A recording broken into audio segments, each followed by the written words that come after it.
In this video, we're going to talk about awards.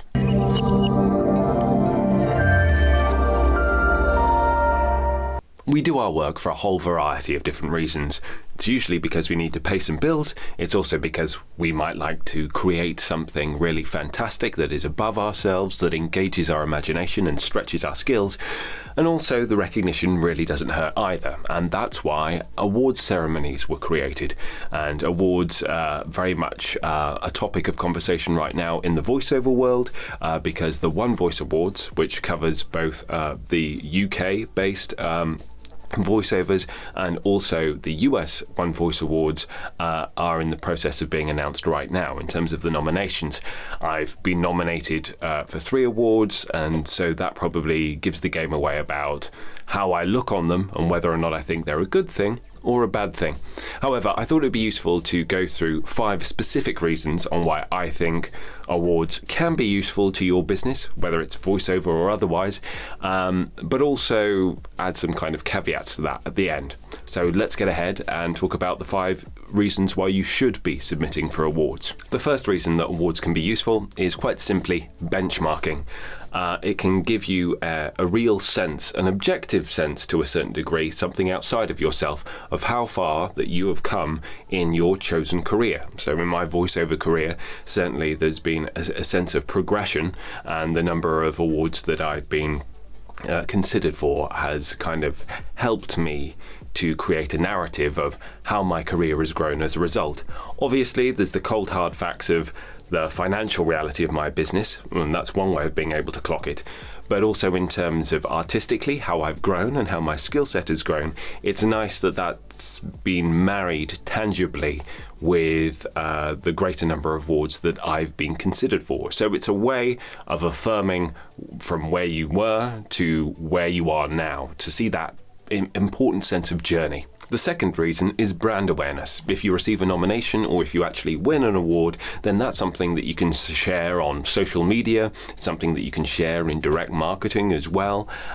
It's again about your work being objectively rated in some way, which reassures the people that you're contacting that you are as good as you say you are, because other people are assessing your work and rating it that highly. I would say that there's a balance to be struck, and so that you make sure you come across as not bragging too much. Make it not the sole purpose of your communication if you are directly reaching out to people and talking about awards. Make it more tangential than that, because ultimately you need to be adding value first and foremost, but still you'll get your little nominations logo quite often. It's another outside objective thing that can give you more status as a result. The third reason that awards can be great is simply down to motivation. When you see other people, other peers of yours achieving certain things, you get a sense of their body of work and how far that they've come and their journey as well. And I can certainly say that that motivated me in my voiceover journey. In 2018, I was nominated for my first voiceover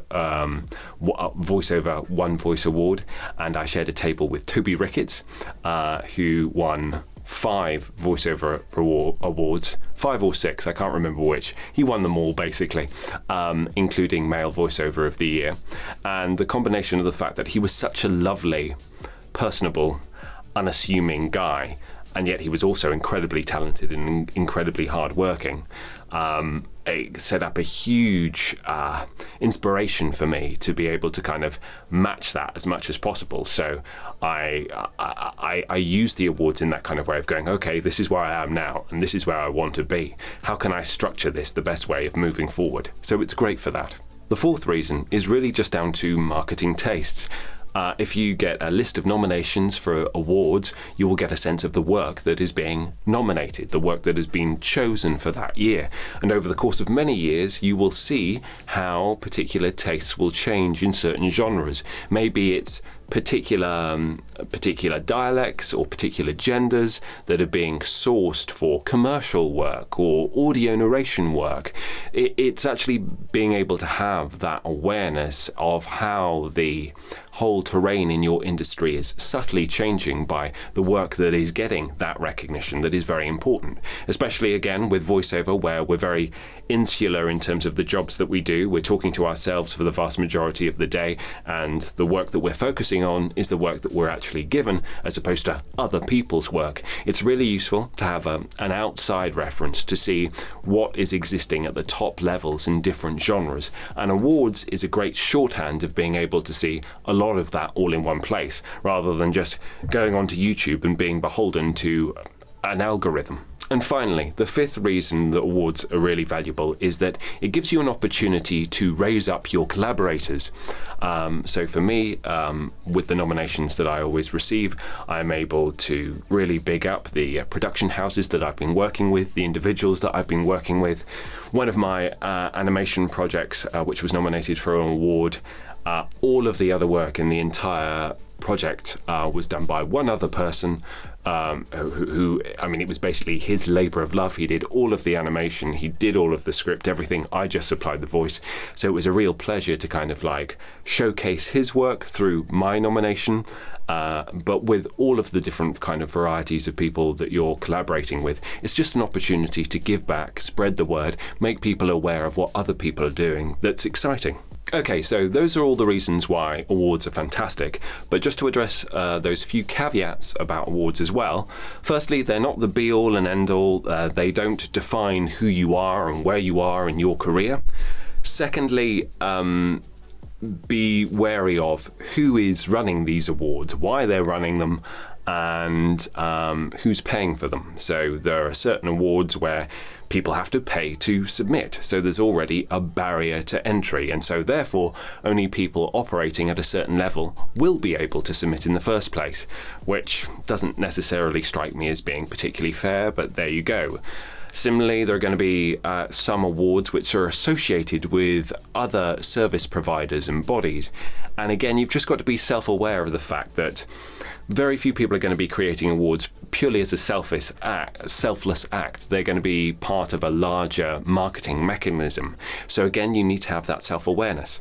Also know that different awards will have resonance with different audiences. So a particular animation competition on Twitter, for example, may have a huge resonance with one particular segment, whereas the voiceover awards of One Voice, for example, may be really admired more in the commercial, the corporate spheres, or recognized by certain agencies more, but not in other places as well. So have that awareness. Also realize that well, certainly with voiceover awards, as much as people say it is the voiceover performance that is being rated, it really doesn't hurt if your voiceover is in a higher tier production. The production values that surround the voiceover, so the visuals, the sound effects, all of this kind of thing, the higher production values as a whole, the better script writing even,